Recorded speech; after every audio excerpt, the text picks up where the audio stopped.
Hi, welcome to PMC Knives and Tools. Today I'm going to do a side-by-side comparison of two of my Leatherman models here. This is the Leatherman Skeletool and the Leatherman Wingman.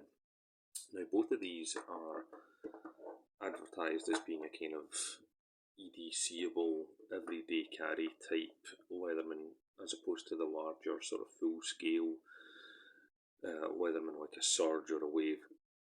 These are slightly more budget friendly than those and slightly more compact. Now, it used to be that the Skeletool was the more expensive of the two and the Wingman was the budget entry in the Leatherman range. But nowadays, with inflation being what it is, the prices are very, very similar. The Leatherman is perhaps, the Leatherman Skeletool is perhaps slightly more expensive still, but the Wingman is now far beyond what could reasonably be termed a fair price for it. At least here in the UK that's the case. So the Skeletool here, this is the standard model with the partially serrated blade. The Skeletool is around about £90, there or thereabouts. And the Wingman is nowadays about £80, there or thereabouts. Now, in previous days gone by, the Wingman was about £40 and the Skeletool about £60, but those days have passed.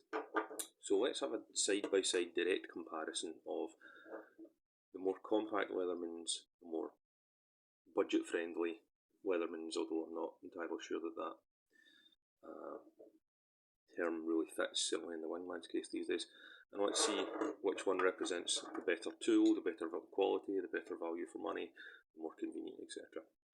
Now, I have reviewed the Wingman on my channel previously, and as you may remember if you've seen that video, I have carried out a UK legal mod on it to make it non-locking with the insertion of this larger washer here, which opens the lock permanently.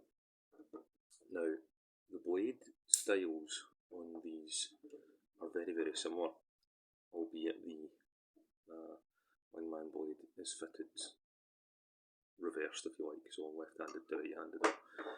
The serration is the opposite side. The blade profile is very, very similar. However, you might notice the Skeletool blade is actually thicker. So they're both at 420 HC, 420 high carbon steel, almost identical blade shapes. The Skeletool is slightly more swept, but the profile is damn near identical. Both partially silver serrated, which is sometimes referred to as a combination blade or a combo blade, and both with a thumb hole for opening. But the Skeletool does have the thicker of the two blades.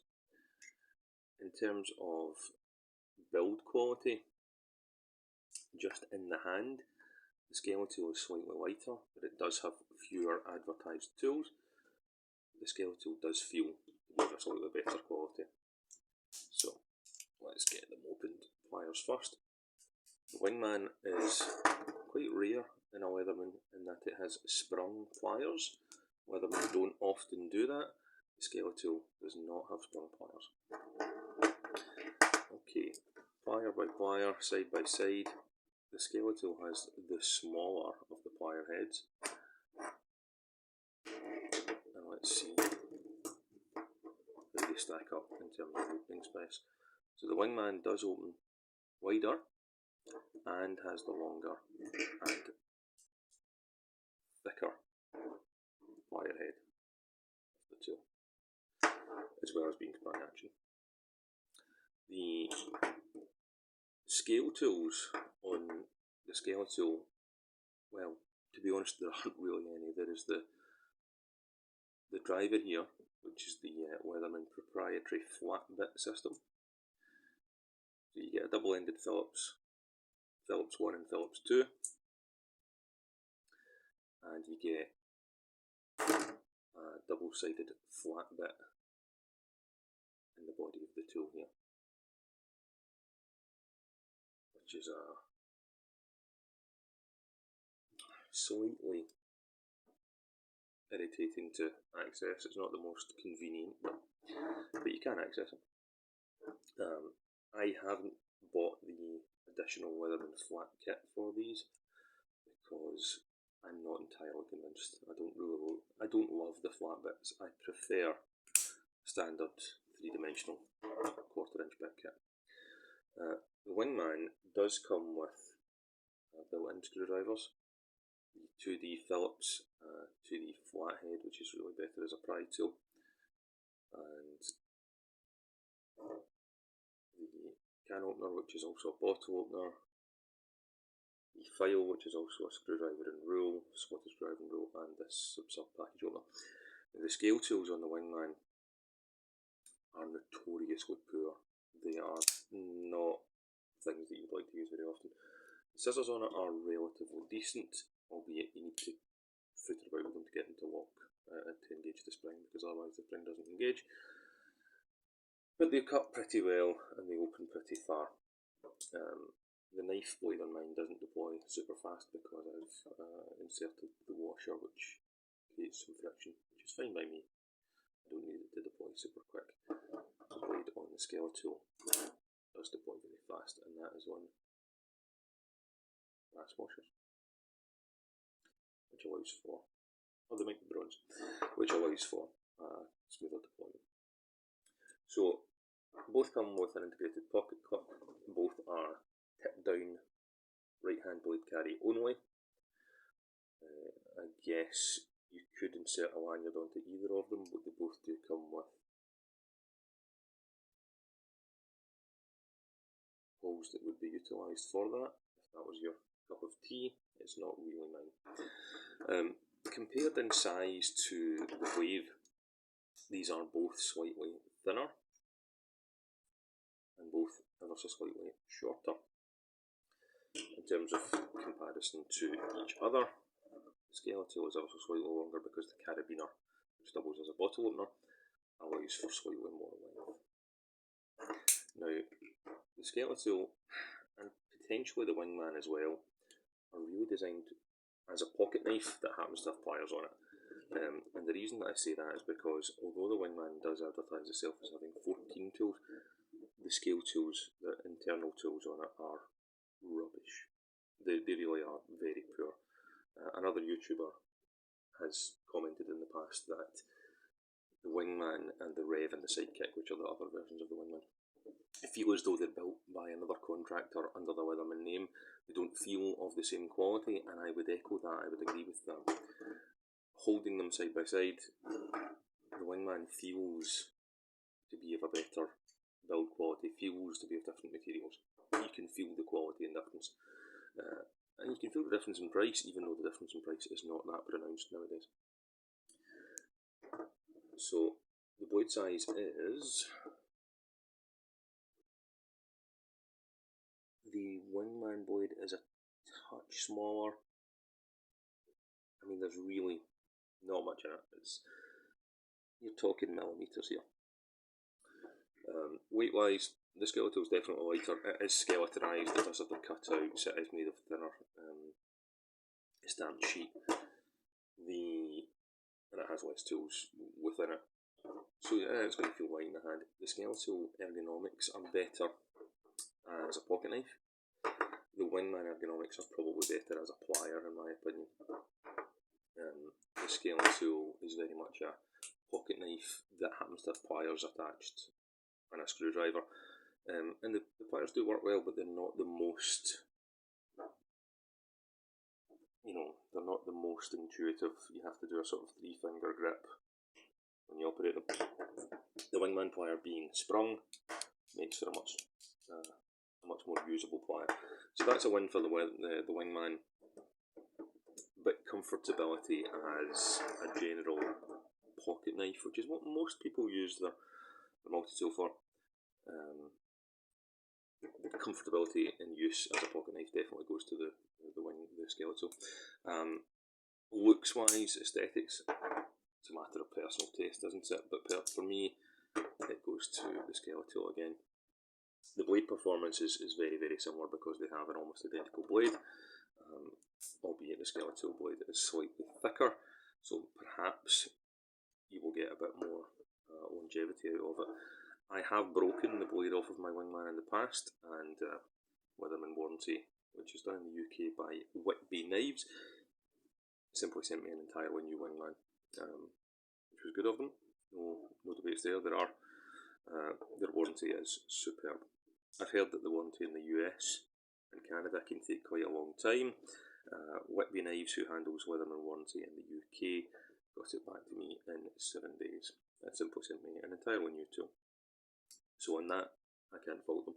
I have owned the Wingman in one form or another for about 10, 11 years, and although it's been replaced a couple of times, it's always been the same one. You know, it's a bit like Trigger's broom. It's been sent back, replaced, sent back, etc.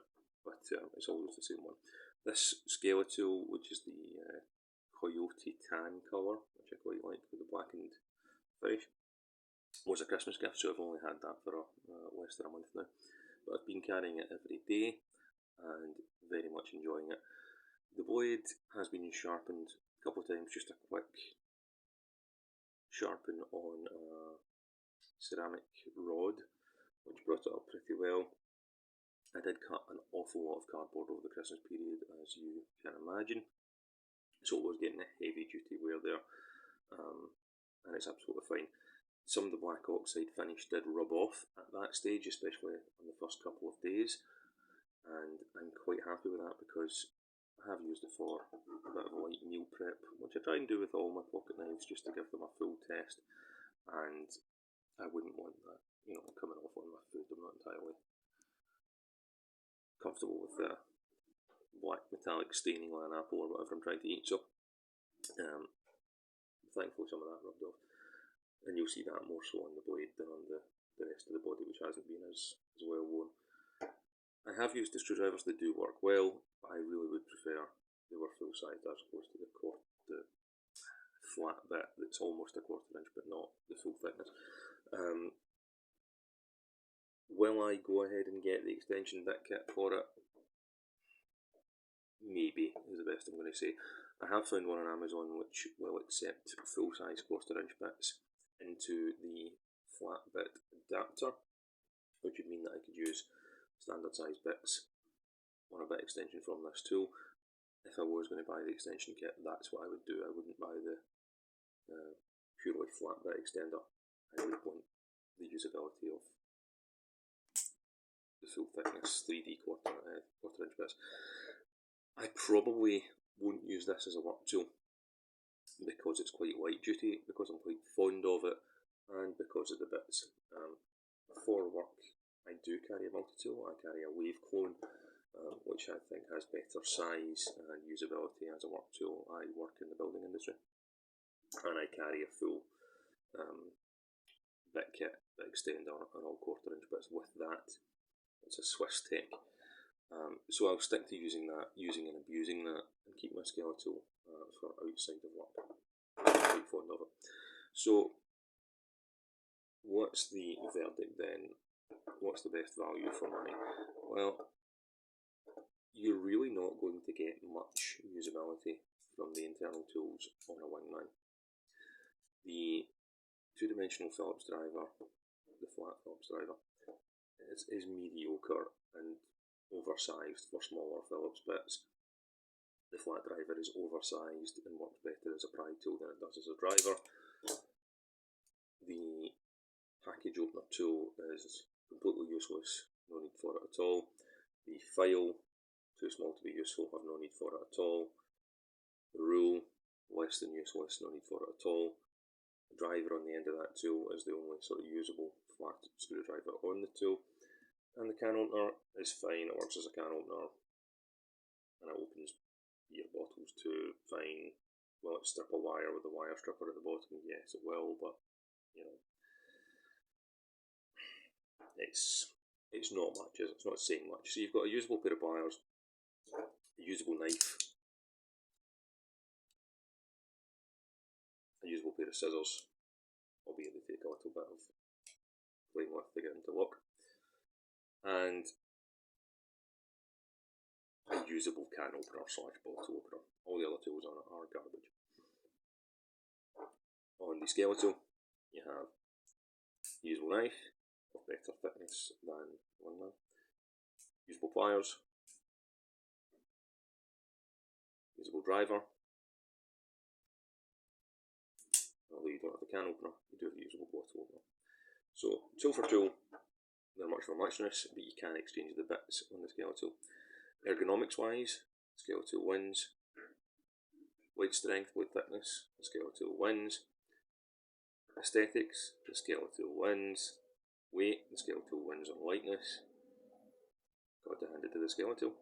So although the prices at the minute are only going one way, and that is up, and it's not a good thing, if you had to buy a Leatherman and you were on a limited budget, I would go for the Skeletool personally.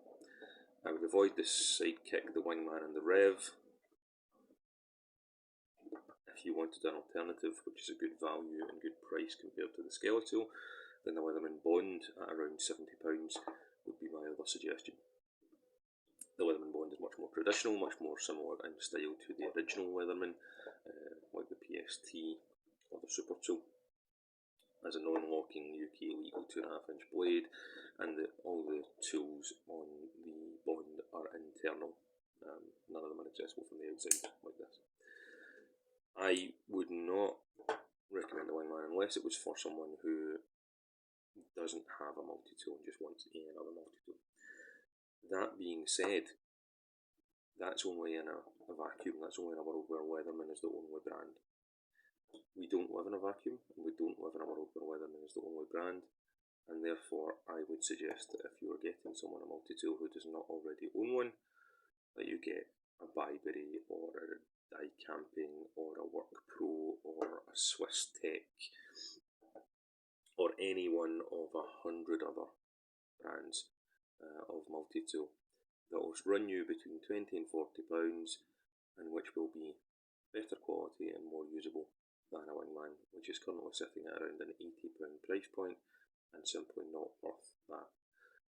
The warranty is great, but I don't want to be paying for the warranty. I would rather pay £20, £40 and get 10 years of use out of it, and when it runs out it's more than paid for itself, as opposed to a tool which costs £80 and only 4 out of 14 tools on it are actually usable.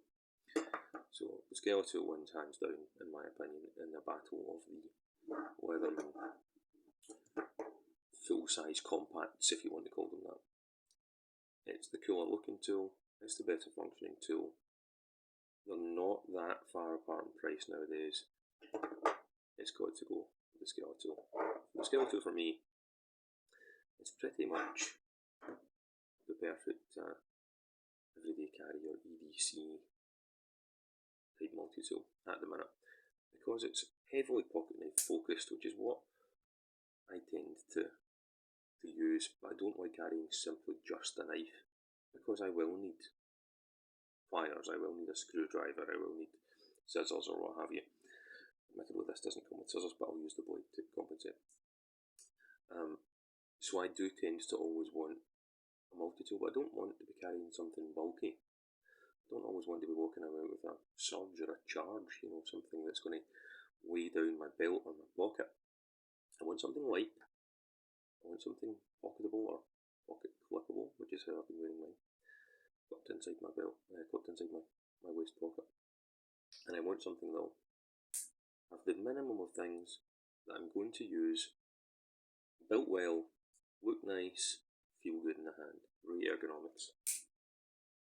Really, really nice ergonomics. A lot of thought has clearly gone into the engineering and design of the Skeletool, and that's something that I'm quite happy with. No huge hotspots at all, and that for me means that you can use it all day, every day, without being blistered and sore and tired. So that for me is the winner of the two. So Wingman versus Skeletool.